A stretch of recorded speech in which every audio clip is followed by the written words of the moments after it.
दोस्तों, हिंदू धर्म में 3 प्रमुख देवता हैं, ब्रह्मा, विष्णु और शिव। इनमें से विष्णु और शिव के अनगिनत मंदिर हैं, पर कभी आपने सोचा है कि पूरी दुनिया में ब्रह्मा जी का एक ही मंदिर क्यों है? आखिर और जगह पर ब्रह्मा जी के मंदिर का निर्माण क्यों नहीं किया गया? बाकी सभी देवताओं की तरह ब्रह्मा जी की पूजा क्यों नहीं की जाती है? इन सभी रहस्यों को जानने के लिए वीडियो में अंत तक बने रहिएगा।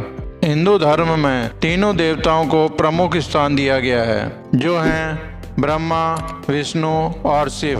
भगवान विष्णु इस जगत का पालनहार करते हैं, शिव इस दुनिया का विनाश करते हैं और भगवान ब्रह्मा जी इस सृष्टि के सृजन करता है, जिनको स्वयं भू भी कहा जाता है। ब्रह्मा जी को सभी वेदों का निर्माता भी कहा जाता है। यूं तो सभी ब्रह्मांड ही परमपिता ब्रह्मा जी का घर है, किंतु पृथ्वी के बारे में कहा जाता है कि यहाँ पर एक ऐसी जगह है जिसे ब्रह्मा का पृथ्वी का घर कहा जाता है। वह जगह है तीर्थराज पुष्कर। इस जगह पर ही ब्रह्मा जी की पूजा की जाती है।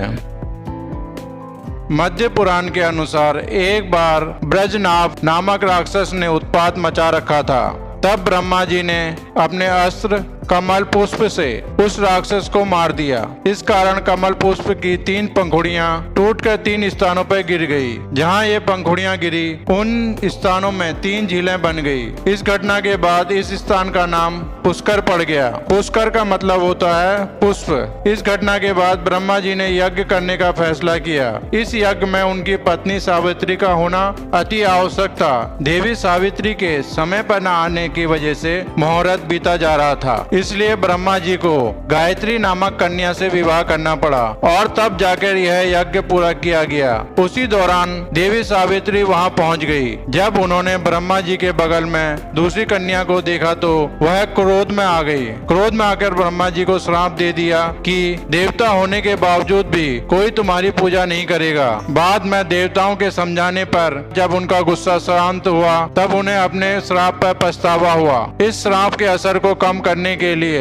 एक वरदान दिया, हमारी पूजा केवल पुष्कर में ही होगी और किसी जगह तुम्हारी पूजा नहीं होगी। अगर कोई दूसरी जगह पर तुम्हारा मंदिर बनाएगा तो उसका संपूर्ण विनाश हो जाएगा। इस काम के लिए विष्णु जी ने ब्रह्मा जी का साथ दिया था, इसलिए उनको श्राप दिया कि तुम्हें पत्नी से दूर रहने का कष्ट सहना पड़ेगा। इसलिए भगवान विष्णु के मानव अवतार श्री राम जी को उनकी पत्नी सीता से दूर रहने का कष्ट सहन करना पड़ा और उसके बाद माता सावित्री पुष्कर के पास मौजूद पहाड़ी में तपस्या में लीन हो गई, जहां मां सावित्री का मंदिर निर्मित किया गया। यह मंदिर पुष्कर मंदिर के पीछे एक पहाड़ी पर स्थित है, जहां पहुंचने के लिए भक्तों को सैकड़ों सीढ़ियां चढ़कर पहुंचना पड़ता है। ब्रह्मा जी के मंदिर का निर्माण कब हुआ था और किसने किया था, इसका विवरण नहीं मिलता है, लेकिन कहा जाता है 1200 साल पहले अर्णव वंश के राजा को एक सपना आया था कि इस जगह पर एक मंदिर है जिसके सही रख रखाव की आवश्यकता है। तब राजा ने इस मंदिर के ढांचे को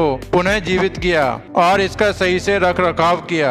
यह मंदिर संगमरमर और पत्थर का बना है। यह मंदिर पुष्कर झील के पास बना है। इस मंदिर का शिखर लाल रंग से रंगा हुआ है। इस मंदिर के केंद्र में ब्रह्मा जी के साथ दूसरी पत्नी गायत्री की प्रतिमा स्थापित है। इस मंदिर का यहाँ के गुर्जर समुदाय से विशेष लगाव है। ऐसी मान्यता है कि ब्रह्मा जी की दूसरी पत्नी गायत्री इसी समुदाय की थी। इस मंदिर में सृष्टि के रचयिता ब्रह्मा जी अपनी दोनों पत्नियों के साथ पूजे जाते हैं। पुष्कर झील की बात करें तो अपनी पवित्रता और सुंदरता के लिए विश्व भर में प्रसिद्ध है। यह झील श्रद्धालुओं के लिए बहुत महत्वपूर्ण तीर्थ स्थल है। कहा जाता है जीवन में एक बार पुष्कर की यात्रा जरूर करनी चाहिए। कहा जाता है इसमें स्नान करने से मोक्ष की प्राप्ति होती है। पर्यटक पुष्कर मंदिर के साथ पुष्कर झील के भी दर्शन करने आते हैं। पुष्कर में जितनी अहमियत ब्रह्मा जी की है, उतनी ही अहमियत माँ सावित्री की भी है। ऐसी मान्यता है यहाँ ब्रह्मा जी और सावित्री दोनों का आशीर्वाद लेने से तीर्थ यात्रा सफल मानी जाती है। दोस्तों, वीडियो पसंद आया तो लाइक कीजिए, सब्सक्राइब कीजिए, शेयर कीजिए। धन्यवाद।